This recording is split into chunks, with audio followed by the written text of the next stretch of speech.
क्या है आध्यात्म?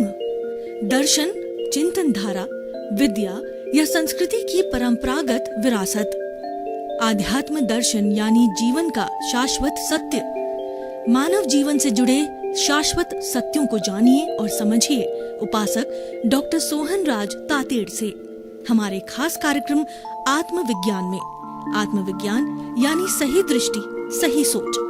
भाई और बहनों, मातृशक्ति को नमन स्टूडियो में आपका हार्दिक स्वागत, अभिनंदन है, सत्कार है। आत्मविज्ञान साइंस ऑफ द सोल कार्यक्रम के अंतर्गत हम आपको सही दृष्टि, सही सोच, राइट विजन, राइट थिंकिंग के तहत आपको सकारात्मक सोच देते हैं। आपकी रॉन्ग बिलीफ, आपका गलत चिंतन है, उसको हम सही डायरेक्शन के अंदर करते हैं। आपको ऐसा भेद विज्ञान देते हैं कि आपको अच्छे और बुरे का ज्ञान करवा देते हैं और वह सम्यक दर्शन कर देते हैं। एक बार आपको सम्यक दर्शन, सही दिशा मिल गई तो आप आगे से आगे तरक्की करते रहोगे और मानव जीवन को धन्य बना दोगे। तो आज हमारा बहुत सुंदर एपिसोड, इससे प्रज्ञा चक्षु, बहुत ही सुंदर विषय भाई और बहनों। ये सुंदर विषय जो है स्थित प्रज्ञ बनने के लिए है और प्रज्ञा चक्षु बनने के लिए है। हम आपको थ्योरी और एक्शन दोनों बताएंगे कि स्थित प्रज्ञ और प्रज्ञा चक्षु किसे कहते हैं और वह अवस्था हम कैसे प्राप्त करें, दोनों ही बात बताएंगे। थ्योरी जो है वो मात्र जो है वह निर्माण नहीं कर सकती और केवल एक्शन कैसे होगा जब थ्योरी ध्यान नहीं है। एक डॉक्टर है, वो MBBS की डिग्री करके वो थ्योरेटिकल पार्ट करता है और जो पेशेंट्स को देखता है, जो उसके हाथ से सर्जरी निकलती है या अलग अलग जो है बीमारियों में अलग अलग लक्षण की अलग अलग दवाइयाँ देते हैं तो उसका अनुभव बढ़ता है और ये अनुभव ही उसको आगे बढ़ाता है। तो हमारा ये सारा एपिसोड है अनुभव के आधार पर बना हुआ है, अनुभव के आधार पर अवस्थित है। आत्मज्ञान के केंद्र, आत्मविज्ञान के केंद्र में आत्मा है और आत्मा अजर है, अमर है, अविनाशी और परमानेंट है और आत्मा के अतिरिक्त जो है समस्त चीजें नाशवान है, जड़ मात्र नाशवान है। इसीलिए हमने ये सुंदर जो है आत्मविज्ञान कार्यक्रम लिया। ये आपको एक दृष्टि विज्ञान देता है और वह दृष्टि विज्ञान क्या है कि आप स्थित प्रज्ञ बनिए। गीता के अंदर स्थित प्रज्ञ की बहुत बड़ी विवेचना की गई है कि स्थित प्रज्ञ वह व्यक्ति होता है, ज्ञान प्राप्त होता है, उसको अच्छे और बुरे का ज्ञान हो जाता है और ज्ञान होने पर उसको रियलिटी का मालूम पड़ता है, उसको कुदरती रचना और कुदरत का कानून मालूम पड़ता है और सनातन सत्य प्राप्त करता है, यूनिवर्सल ट्रुथ प्राप्त करता है, अल्टीमेट ट्रुथ प्राप्त करता है, सार्वभौम सत्य प्राप्त करता है। उससे निष्पत्ति क्या होती है? उससे निष्पत्ति होती है शाश्वत सुख की प्राप्ति करनी। वही हमारा ध्येय है, वही हमारा लक्ष्य है। तो अब देखिए, स्थित प्रज्ञ वह होता है जो कि लाभ हानि, अनुकूल प्रतिकूल और जो है सम्मान तिरस्कार, दो जो ऑपोजिट ध्रुव है, धूप छांव, सर्दी गर्मी, दो ऑपोजिट ध्रुवों को एक समान समझता है। सुख दुख को एक समान समझने वाला स्थित प्रज्ञ होता है। ये इसकी जो डेफिनेशन है। अब हम स्थित प्रज्ञ कैसे बने? स्थित प्रज्ञ बनने के लिए पहले हमको ज्ञान की प्राप्ति होना जरूरी है। ज्ञान की प्राप्ति होने से हमको स्वभाव और विभाव की प्राप्ति हो जाती है। स्वभाव हमारा चेतन तत्व है और जड़ तत्व हमारा विभाव है। जड़ है वो विनाशी है और जो चेतन तत्व है वो अविनाशी है। चेतन तत्व है वो सच्चिदानंद है, सत का मतलब अविनाशी है और चित्त का मतलब वो ज्ञान दर्शन वाला है। आत्मा ही ज्ञान है और ज्ञान ही आत्मा है और उसके पर्याय है ज्ञान और दर्शन, दोनों एक ही है। लेकिन पर्याय और द्रव्य बिना जो है वस्तु का अस्तित्व नहीं होता है। इसीलिए आत्मा भी एक वस्तु के रूप में भगवान ने पर्याय दिए, वो ज्ञान और दर्शन के, जिसको उपयोग कहते हैं। उपयोग लक्षणों जीव, तो इस जीव का, इस आत्मा का लक्षण है उपयोग है, ज्ञान दर्शन वाला, वो मैं हूं। स्थित प्रज्ञ होता है, वो सबसे पहले खोज करता है कि मैं कौन हूं। वो अपने अस्तित्व को पता करता है, आखिर मेरा परमानेंट, कभी नहीं जाने वाला, शाश्वत, इटरनल जो है अस्तित्व क्या है।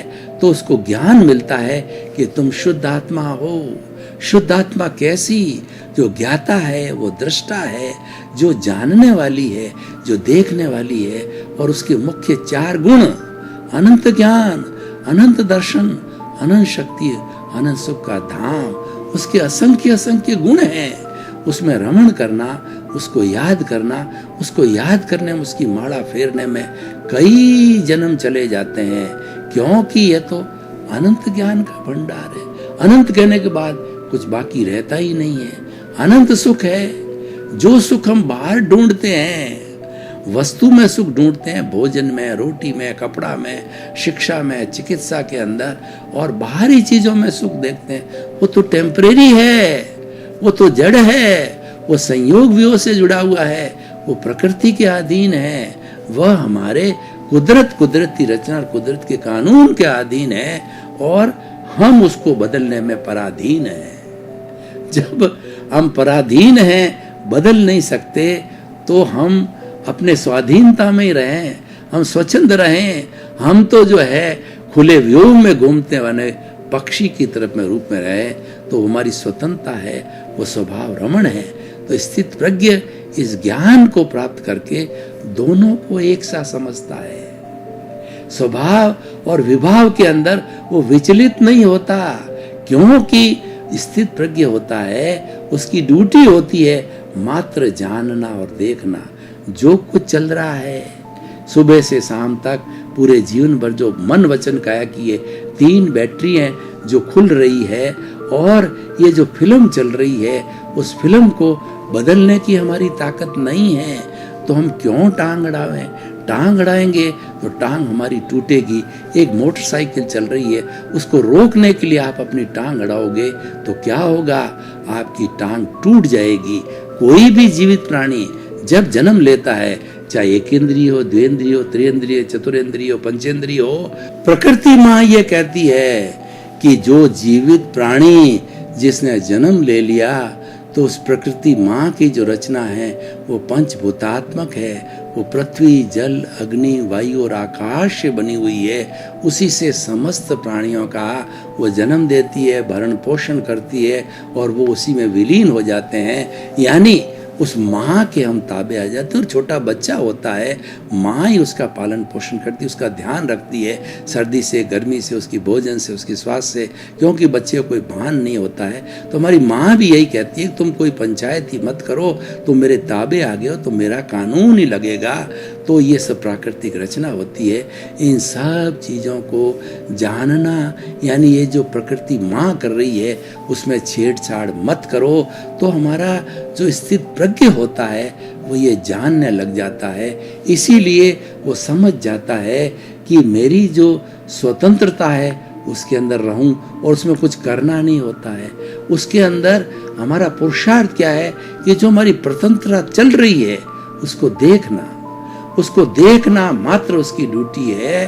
और जो स्वतंत्रता चल रही है उसमें छेड़छाड़ न करना वह मेरी ड्यूटी है। इसीलिए स्थित प्रज्ञ हर स्थिति के अंदर जानता है, वो देखता है, कोई रिएक्शन नहीं करता, कोई अभिप्राय नहीं देता, किसी को करता नहीं मानता, खुद को करता नहीं मानता, और मात्र ज्ञाता दृष्टा भाव में रह करके और विभाव से दूर रह करके। जो सबसे बड़ी प्रॉब्लम क्या है कि हमको भटकाने वाला कौन है? हमको भटकाने वाला विभाव है। हमारे मन वचन काया को अशुद्ध करने वाला कौन है? हमारी इन दोनों को जो अशुद्ध करने वाला राग द्वेष है, ये जड़ है अपने आप में जो शुद्ध है, और अपने आप में से जड़ का छोटा से छोटा तत्व परमाणु है वो विशुद्ध है, और ये आत्मा पूर्ण रूप से शुद्ध है। लेकिन ये बीच में विभाग आ गया, ये वेल्डिंग आ गई, ये अज्ञान आ गया। इस अज्ञान के कारण दोनों बंध गए जन्म जन्मांतर से। तो हम इनको दोनों को अलग कैसे कर सकते हैं? उसको अज्ञान को हटा कैसे सकते हैं? स्थित प्रज्ञ बन करके। तो मैं क्या कहना चाहता हूँ, स्थित प्रज्ञ एक आचार संहिता है, स्थित प्रज्ञ एक जीवन जीने की पद्धति है, स्थित प्रज्ञ विदेह होता है। विदेह कौन होता है? राजा जनक विदेह थे। तो राजा जनक जो है मिथिला के राजा थे, लेकिन वो स्थित प्रज्ञ थे। तो स्थित प्रज्ञ होने के कारण वो जो है, जो हमारा भुगतान चल रहा है उसको मात्र देखते थे, लेकिन उससे अलग रहते थे। और उनको भेद विज्ञान हो गया था कि ये शरीर मेरा नहीं है, ये शरीर जड़ है, ये शरीर नाशवान है, और मैं तो शुद्ध आत्मा हूँ और मेरा स्वभाव है शुद्ध आत्मा, मुझे उसमें रमण करना है, मुझे आनंद की स्थिति को प्राप्त करना है। तो ये सारा जो भोग पीछे से लेकर के आए विदेह, वो भोगते रहता है। तो स्थित प्रज्ञ जो है, ये जो इसमें संतुलन बिठाता है, ये दोनों को एक सा मानता है। एक सा मानने का अर्थ होता है कि राग द्वेष नहीं करना। राग द्वेष नहीं करने का मतलब विभाव में नहीं जाना, उसको तत्व दृष्टि से देखना कि ये सारा संसार तत्व दृष्टि से भगवत स्वरूप है। यानी 84 लाख जीवा योनि के भीतर जो आत्मा विराजमान है, इस ब्रह्मांड में, इस सृष्टि के अंदर, इस जगत के अंदर, वो सब शुद्ध आत्मा है। रियल दृष्टि से सब शुद्ध आत्मा है, और रिलेटिव दृष्टि से जो है वो शरीर है, वो हार्ड मांस के पुतले होते हैं, और वो पैकिंग है, वो देहधारी है, नामधारी है। ये स्थित प्रज्ञ करता है। अब हम थोड़ा प्रज्ञा चक्षु की बात करते हैं। प्रज्ञा चक्षु, जिसका तीसरा नेत्र खुल जाता है, उसको प्रज्ञा चक्षु कहते हैं। तीसरा नेत्र कौन सा है कि हमारे दो नेत्र चरम चक्षु दिखाई दे रहे हैं। एक तो है प्रियता की आंख, दूसरी अप्रियता की आंख। जब हमारे वो ज्ञान मिल जाता है, तो ज्ञानी पुरुष की कृपा से जब हम ज्ञान को धारण कर लेते हैं, जब हमको सम्यक दर्शन मिलता है, तब हम उस स्थिति के अंदर तीसरा नेत्र खुलते हैं। वो संभाव का नेत्र होता है। संभाव का नेत्र क्या है कि राग और द्वेष में एक समान रहना। हमारी सर्दी हो, गर्मी हो, और दूसरा हमारा तिरस्कार हो, समान हो, लाभ हो, हानि हो, शोक हो, हर्ष हो, ये दो जो अपोजिट ध्रुव है, उन ध्रुवों को एक सा समझना, ये सबसे बड़ी साधना है। और ये प्रज्ञा चक्षु बनने की बात होती। प्रज्ञा हमारा इंट्यूशन है। क्या होता है कि जब ज्ञान हमारे हाजिर हो जाता है, तो हम प्रज्ञा चक्षु बन जाते हैं। ज्ञान होने के बाद में हमारी जो आत्मा है, वो तो अशरीरी है, वो अक्रिया है, लेकिन उसकी भाव सत्ता है, वो प्रज्ञा जो है ये शरीर के अंदर आ जाती है। प्रज्ञा भी भाव सत्ता रूप में वो कुछ नहीं कर सकती। तो करने वाली जो है हमारी प्रतिष्ठित आत्मा है। उस प्रतिष्ठित आत्मा की एक तरफ प्रज्ञा है और दूसरी तरफ अज्ञा है। और प्रतिष्ठित आत्मा का तीसरा रूप होता है जो मैकेनिकल है। वो कि हमारा मैकेनिकल का अर्थ हो गया कि वो हमारा जितना भी जो है कहना चाहिए हमारा उदय भाव है, या जितना भी प्रभाव हमारा जो है, वो हमारा उदय भाव के साथ साथ प्रारब्ध है, वो खुलता जाता है। वो प्योर मैकेनिकल है। वह भी जो है हमारी प्रतिष्ठित आत्मा का भाव है, क्योंकि मूल आत्मा तो किसी चीज से कोई लेना देना नहीं, उसकी तो मात्र हाजिरी रहती है। उसकी हाजिरी रहने से ही ये पूरा सारा कार्य चलता है। इतनी बातें होती, वो नहीं होता है तो डॉक्टर कहता है नाउ ही इज डेड, और उस शरीर को जला दिया जाता है। और वो हाजिर होती है, तब हम अनंत ज्ञान, अनंत दर्शन, अनंत शक्ति और अनंत सुख के धाम बनते हैं। और उसकी इतनी लंबी चौड़ी चर्चा करते हैं, उसको मुक्त करने की बात करते हैं, क्योंकि ये मुक्त होने के बाद में इस 84 लाख जीव योनि के अंदर ये भटके नहीं, ये तो ऑलरेडी मुक्त है। लेकिन ये जो है वो रिलेटिव हाजिर होने के कारण, भुगतान के कारण, विभाव के कारण, राग द्वेष के कारण बंधा हुआ है। तो भाई और बहनों, वो जब प्रज्ञा हाजिर होती है और वो हमारी प्रतिष्ठित आत्मा के साथ में जुड़ करके, प्रज्ञा हमारी मोक्ष की प्रतिनिधि और अज्ञा हमारा भुगतान करवाती है। अज्ञा जो है वह राग द्वेष से जुड़ी होती है, वह चार्ज और डिस्चार्ज करती रहती है। इस जन्म के अंदर चार्ज करती है, वो भाव कर्म कहलाते हैं। वो कर्म बीज डाल दिए जाते हैं, और वो कर्म बीज है अगले जन्म में जाकर के द्रव्य कर्म बनते हैं, और वो कर्म बीज ही जो है कर्म फल के रूप में आते हैं, और उससे सुख दुख की अनुभूति होती है। तो ये चार्ज और डिस्चार्ज है, ये सारी हमारा अज्ञा का पोर्शन है, ये हमारा चार्जिंग पॉइंट है। और लेकिन प्रज्ञा चार्ज नहीं कराती, ये तो मात्र सचेत करती रहती है कि भाई तुम्हारे पास में ज्ञान है, तुम तो है प्रज्ञा चक्षु बनो, यानी मैंने आपको आंख दिया, उस आंख से देखो। वो समता की आंख है, तो समता की आंख देखने वाला न तो किसी से राग द्वेष करता है, न किसी से लड़ाई करता है, न किसी से झगड़ा करता है, न किसी को दोषी देखता है, और न किसी के प्रति बुरा भाव करता है, और न किसी को दुख देता है। वो प्रज्ञा चक्षु कहलाता है। तो भाइयों और बहनों, हम जो है वो प्रज्ञा चक्षु की हमने पहला बात करी, वह जो है हमारा प्रज्ञा चक्षु की बात हम कर रहे हैं। हमने जो स्थित प्रज्ञ की बात कही, दोनों एक ही बात है। तो प्रज्ञा चक्षु और स्थित प्रज्ञ बन करके हम अपने जीवन में संतुलन पैदा करा सकते हैं। और ये जो हमारा प्रैक्टिकल एस्पेक्ट है, हमने सारी थ्योरी को समझा, हमने कुदरती रचना, कुदरत कानून को समझा, सनातन सत्य को समझा, लेकिन जब हम प्रैक्टिकलिटी की बात आते हैं, कुछ रियल में करना चाहते हैं, तो उस करने का जो रोल मॉडल है वो हमारा स्थित प्रज्ञ है और हमारा प्रज्ञा चक्षु है, और वो हमें बनना है। और ज्ञान लेने के बाद में हम वो बन जाते हैं, तो बनने के बाद में हमको प्रतीति, जागृति और अनुभव जो है हमारा बढ़ाते रहना है, यानी पुरुषार्थ करते रहना है। और पुरुषार्थ हमारा कब सक्रिय होगा कि जब हमारा उदय और प्रारब्ध है उसको साथ लेकर के चलेंगे। ये सबसे बड़ी बात है कि प्रज्ञा चक्षु और स्थित प्रज्ञ कब सफल होता है कि जब जो हमारा जो उदय और प्रारब्ध चल रहा है, जो हमारे जीवन की फिल्म चल रही है, उसका बहुत बड़ा रोल है। उसको चलने दीजिए और हमें उससे तन्मयाकार नहीं होना है। हमें तन्मयाकार होना है तो हमारे एक न एक जगह तन्मयाकार होना पड़ेगा। स्वभाव के साथ तन्मयाकार होना है और विभाव के अंदर तन्मयाकार नहीं होकर के केवल ज्ञाता दृष्टा उसको देखना है।